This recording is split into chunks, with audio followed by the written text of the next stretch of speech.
Lu manusia kecil yang gede aja Allah lenyapkan. Siapa yang melenyapkan kaum Samud? Tuhannya Muhammad. Siapa yang melenyapkan kaum Ad? Tuhannya Muhammad. Siapa yang menenggelamkan Firaun? Tuhannya Muhammad. Nah ini pun sama nih, Tuhan yang sama nih sudah kasih sinyal kepada Abu Jahal CS, kepada kaum kafir Quraisy bahwa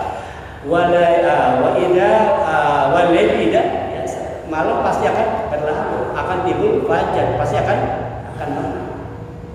Allah kasih peringatan. Sudahnya imajinasi sudah dikasih oleh Allah, sudah dikasih fakta-fakta. Nah, ingat bahwa nggak ada yang lepas dari Allah. Di situ dikatakan apa? Fasabba alaihim Rabbun sini. Rabbuka sautu adab. Di sini menggunakan kata Rabb.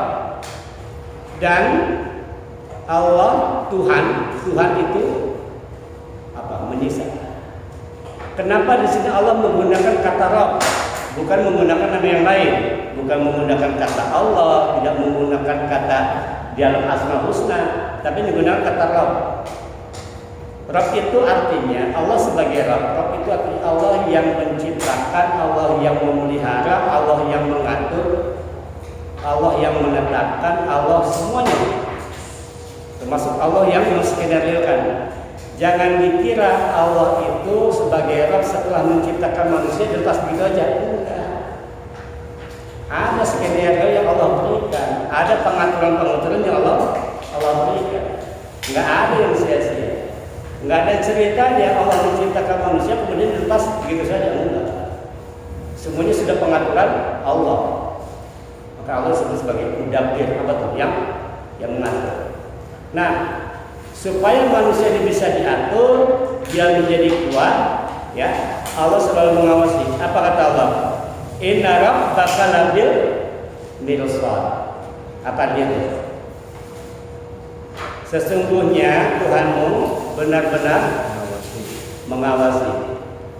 Di situ menggunakan kata mirsad. Rasulullah mirsad itu kalau bahasa kitanya apa ya?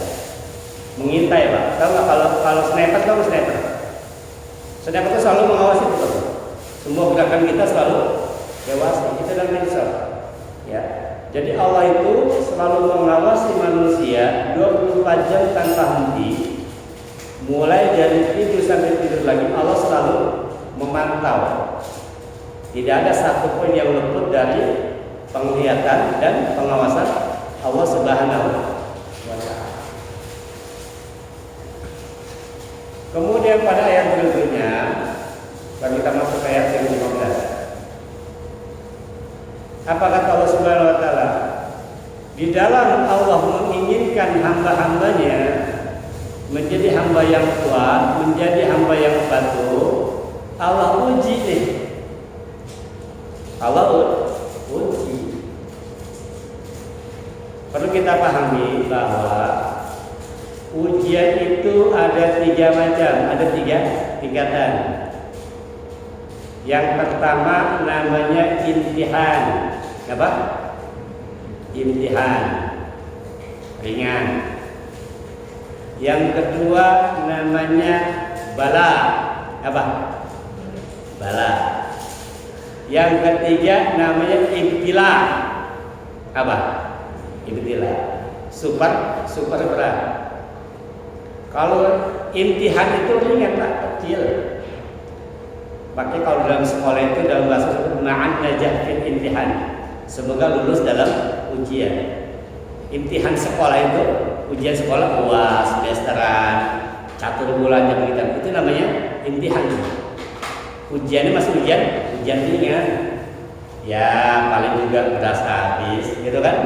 Ya paling juga gaji telat, gitu loh. Ya paling juga tagihan molor-molor dikit. Itu imtihan baru. Ya paling jualan hari ini nggak laku, itu baru imtihan. Kecil. Baru kecil. Ya cuma pilak-pilak dikit, kan gitu kan? Itu namanya imtihan.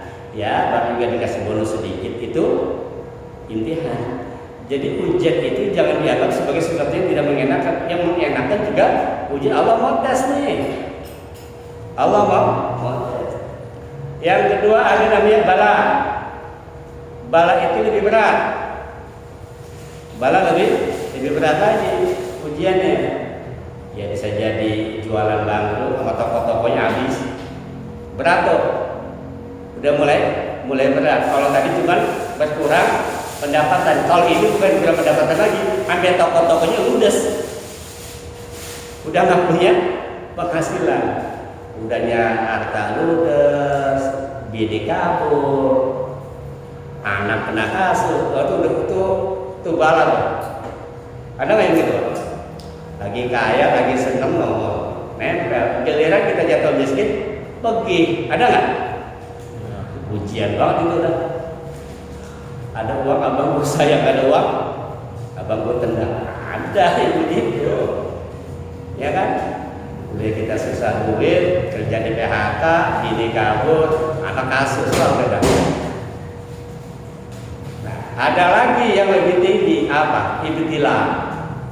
Kalau ibtilah itu udah tinggal nunggu mati aja udah sangat berat. Entah gempa bumi, entah apa itu namanya ibtilah. Nah, kenapa Allah turunkan ujian? Dinamika ujian. Apa tujuan ujian? Untuk menguji. Kapan dapat hadiahnya? Nanti di akhirat. Cuma nanti nih di tengah jalan banyak manusia yang nggak lulus. Disangkanya dia sudah lulus, sudah dapat hadiah dari Allah, sudah dapat piala, padahal belum. Apa kata Allah dalam Al-Quran? Surah Al-Fajr berikutnya. Kata Allah Subhanahu wa Ta'ala dalam Al-Quran, fa'ammal insanu. Ada nggak? Ayat berapa tuh? Ayat 15. Fa, kalau menggunakan kata fa berarti berkaitan dengan ayat sebelumnya. Karena Allah mengawasi nih. Allah awasi ternyata di antara ini ada orang-orang. Fa'ammal insanu, dan ada manusia. Di sini Allah menggunakan kata insan. Yang namanya insan itu Allah gunakan kata insan berarti semua orang yang ada fisik dan ruhnya itu namanya insan. Mau laki, mau perempuan, mau beriman, mau tidak, mau Indonesia, mau Arab, apapun. Mau orang bule, orang hitam, orang kuning, itu semuanya kena. Pokoknya selagi dia yang namanya manusia dan dia masih hidup itu disebutnya insan. Di sini Allah nggak cuma ngomong orang beriman doang, tapi seluruh manusia, mulai sejak zaman Nabi Adam sampai nanti nih, sampai akhir zaman. Apa kata Allah? Fa'amal insan, dan adapun manusia, idza mabtalahu, apabila Tuhannya mengujinya. Di situ menggunakan kata ma. Ada ma-nya nggak? Ada ma-nya nggak? Idza mabtalahu. Ini menandakan bahwa ujian ini akan selalu Allah kasih. Nggak cuma sekali. Kalau cuma sekali kali idza mabtalahu. Tapi ini idza mabtalahu. Jadi Allah akan selalu menguji nih manusia. Sampai kapan? Sampai Allah bilang cukup. Kapan Allah bilang cukup? Ketika kita sudah meninggal. Ketika sudah meninggal. Nah, jadi Allah akan menguji manusia. Apa idza mabtalahu? Ujian yang pertama.